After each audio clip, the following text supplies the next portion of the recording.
Hello friends, स्वागत आहे माझ्या युट्यूब चॅनल आर.डी. फार्मा मध्ये. आणि मित्रांनो, या व्हिडिओमध्ये आपण डिस्कस करणार आहोत औषध निरीक्षक भरती 2025. तर मित्रांनो, तुम्हाला माहिती आहे DMARच्या फार्मसीच्या 207 वॅकन्सी महाराष्ट्रात आलेल्या आहेत. आणि मित्रांनो, 2 दिवसापासून ड्रग इन्स्पेक्टरची वॅकन्सी येणार याच्या रिलेटेडच्या न्यूज खूप साऱ्या स्टुडंट पर्यंत गेल्यात.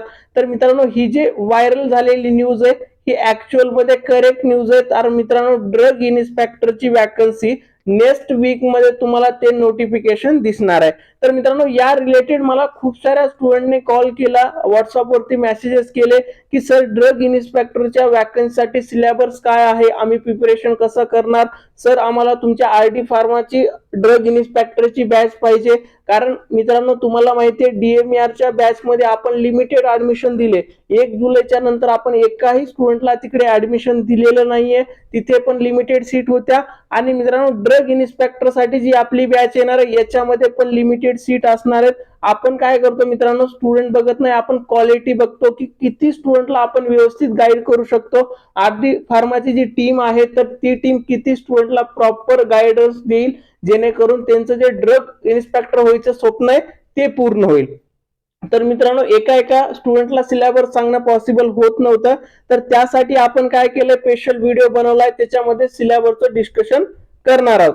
तर मित्रांनो, ड्रग इन्स्पेक्टरच्या बॅच रिलेटेड पण तुम्हाला जॉईन करायचं असेल किंवा हा सिलेबस पाहिजे असेल, तुम्हाला काय करायचं, सिंपल टेलिग्राम चॅनलची लिंक जे व्हिडिओच्या डिस्क्रिप्शन मध्ये दिले त्या लिंकला जॉईन करा. तिथे तुम्हाला ड्रग इन्स्पेक्टर रिलेटेड सगळे अपडेट येऊन जातील, आपली बॅच कधी स्टार्ट होते किंवा सगळ्या गोष्टी तिकडे तुम्हाला भेटतील. त्यासाठी टेलिग्रामची लिंक डिस्क्रिप्शन मध्ये दिलेली जॉईन करा. तर मित्रांनो, आता इथे महत्वाचं क्वेश्चन आहे की सर, ड्रग इन्स्पेक्टरचा सिलेबस चेंज होणार का? तर मित्रांनो, आतापर्यंत जी न्यूज येते किंवा सोर्सेस कडून जे काही इन्फॉर्मेशन भेटते त्या बेसिसवर असं वाटत आहे की हा जो सिलेबस आधीचाच होता ड्रग इन्स्पेक्टरचा, तर हा सिलेबस चेंज होणार नाहीये. हा सेम सिलेबस तुमच्या एक्झाम मध्ये राहील.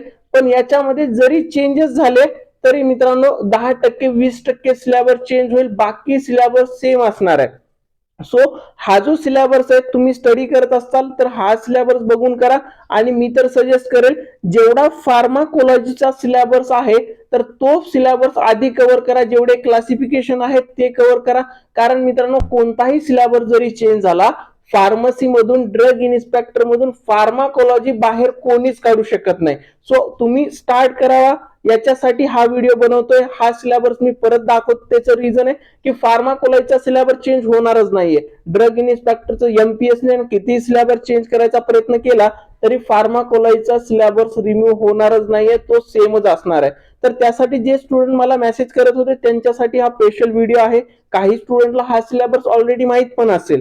ठीक आहे. तर मित्रांनो, जी ड्रग इन्स्पेक्टरची सिलेबस असतो त्यामध्ये फिजिओलॉजी असेल, पॅथोफिजिओलॉजी असेल, फार्मॅकोलॉजी असेल, टॅक्झोकोलॉजी असेल. तर मित्रांनो, इथे फिजिओलॉजी मध्ये तुम्ही बघू शकता की काय आहे, composition, function of blood element, coagulation of blood, blood group असेल, ब्लड कॉम्पोनंट असेल, मॅन्युफॅक्चरिंग असेल, होल ह्युमन ब्लड असेल, त्याच्यानंतर ब्लड बँक असेल, ऑपरेशन अँड रिक्वायरमेंट. त्याच्यानंतर मित्रांनो, याच्यामध्ये सब टाईप आहेत पॅथोफिजिओलॉजी, त्याच्यामध्ये एसटीडी असेल, एड्स असेल, हायपरसेन्सिटिव्ह असेल, HBS असेल. त्याच्यानंतर फार्माकोलॉजी. आता मी जे असं म्हणतोय तर तुम्ही स्टडी स्टार्ट करताना सर्वात आधी फार्माकोलॉजी स्टार्ट करा. आणि त्याच्यामध्ये factor modifying drug action, drug affecting coagulation, anti hypertensive drug, antipyretic, anti analgesic, antitussive, sedative, hypnotics, opioids, NSAIDs म्हणजे मित्रांनो आपले non steroidal anti inflammatory drug. त्याच्यानंतर लोकल अॅनेस्थेटिक असेल, किमोथेरॅपेटिक एजंट्स असतील including anti cancer drug, anti fungal drug, drug affecting CNS. आता मित्रांनो, CNS मध्ये जे ड्रग सेंट्रल नर्वस सिस्टीमवर ऍक्ट करतात ते सगळे ड्रग याच्यामध्ये इन्क्लूड होतात. त्याच्यानंतर अँटी डायबेटिक ड्रग असतील, कॉन्ट्रासेप्टिव्ह ड्रग असतील, हार्मोन्स असतील, ड्रग ऍक्टिंग ऑन युटेरस असेल. त्याच्यानंतर मित्रांनो, टॅक्झोकोलॉजी मध्ये बघा, classification of poison, chelating agent, heavy metals आणि वेगवेगळे जे अँटीडोट पॉइझनिंग मध्ये दिले जातात किंवा ड्रगच्या पॉइझनिंग मध्ये जे अँटीडोट दिले जातात ते सगळे इन्क्लूड होतात. त्याच्यानंतर मित्रांनो सिलेबसचा जो दुसरा पार्ट आहे तो आहे मायक्रोबायोलॉजी. तर मित्रांनो मायक्रोबायोलॉजी मध्ये स्टरलायझेशन प्रोसेस असेल, असेप्टिक टेक्निक्स असेल, डिसइन्फेक्टंट असेल, पॅथोजन असेल, लाल टेस्ट असेल, एसएफ अँटीबायोटिक्स, विटॅमिन्स असेल, बायोकेमिकल, सिरोलॉजिकल, या सगळ्या गोष्टी मित्रांनो मायक्रोबायोलॉजीच्या पण या सिलेबस मध्ये इन्क्लूड असणार आहेत. आणि मित्रांनो जे स्पेशली रिसेंटली पास आउट बी फार्म स्टुडंट आहेत तर हे सगळे पण या वॅकन्सीसाठी इलिजिबल असणार आहेत. आणि मित्रांनो ड्रग इन्स्पेक्टरच्या वॅकन्सी मध्ये बी फार्म स्टुडंटला कुठलाही एक्सपिरियन्स रिक्वायर्ड नसणार आहे. तर ज्या स्टुडंटचं बी फार्म झालेले आहेत ते सर्व स्टुडंट या वॅकन्सीसाठी इलिजिबल असणार आहेत. आणि नोटिफिकेशन आल्यास ती जी इलिजिबिलिटी असेल ते पण आपण व्यवस्थित डिस्कस करू. त्याच्यासाठी तुम्हाला काय करायचंय, चॅनलला सबस्क्राईब करून ठेवायचंय, टेलिग्राम चॅनलला जॉईन करून ठेवायचंय. त्याच्यानंतर सिलेबस मध्ये तुम्ही बघू शकता बायोकेमिस्ट्री आहे, केमिस्ट्री ऑफ ड्रग आणि फार्मास्युटिकल्स. आता मित्रांनो या फार्मास्युटिकल मध्ये जर बघितला तर सुटिक्सचा पार्ट इकडे आहे, डोसेज फॉर्म असेल, सस्टेन रिलीज, डोसेज फॉर्म, इंट्रिक, कोटिक टॅबलेट, न्यू ड्रग, तर ह्या सगळा पार्ट फार्मास्युटिक्सचा पण इकडे आहे. त्याच्यानंतर मित्रांनो बायोकेमिस्ट्रीचा डीएनए असेल, आरएनए असेल, न्यूक्लिक ऍसिड असेल, कॉम्पोनंट असतील, वेगवेगळे जे एन्झाइम्स आहेत, मेटाबॉलिझम ऑफ प्रोटीन असेल, कार्बोहायड्रेट, लिपिड, त्याच्यानंतर रिकॉम्बिनंट टेक्नॉलॉजी असेल and it's application, immunological product, vaccine, सिरा, या सगळ्या गोष्टी इकडे इन्क्लूड आहेत. त्याच्यानंतर मित्रांनो केमिस्ट्री ऑफ ड्रग, तर मित्रांनो केमिस्ट्रीचा जो पार्ट आहे त्याच्यामध्ये आयसोमर आहे, टॅटोबर्स असेल, फर्मेंटेशन असेल, सिंथेसिस ऑफ अँटीबायोटिक्स असेल, तर त्याच्यानंतर डाय ॲझो रिॲक्शन असेल, केमिस्ट्री ऑफ टिरॉइड असेल, तर या सगळ्या गोष्टी या सिलेबस मध्ये इन्क्लूड आहेत. त्याच्यानंतर principle and application of analysis, UV spectras असेल, आयआर असेल, एचपीएलसी असेल, जीएलसी असेल, ॲटॉमिक ऍब्सॉर्प्शन असेल, तर मित्रांनो या सगळ्या फार्मास्युटिकल अनालिसिसचा पार्ट इकडे आहे. त्याच्यानंतर मित्रांनो सर्जिकल मेडिकल डिव्हाइस हे पण या सिलेबस मध्ये इन्क्लूड आहे. त्याच्यानंतर मित्रांनो लॉ आहे, DCCC, त्याच्यानंतर DTAB म्हणजे ड्रग टेक्नॉलॉजी ऍडवायझर बोर्ड. त्याच्यानंतर मित्रांनो या सगळ्या डेफिनेशन वगैरे पण सुटिक्सचा जो काही पार्ट असणार आहे, पीजीचा पार्ट असणार आहे, हे पण याच्यामध्ये इन्क्लूड आहे. फार्मास्युटिकल ज्युरिस्प्रुडन्सचा, फार्मास्युटिक्सचा पण पार्ट इथे वरती दिला. या सेक्शन मध्ये या सगळ्या गोष्टी इन्क्लूड आहेत.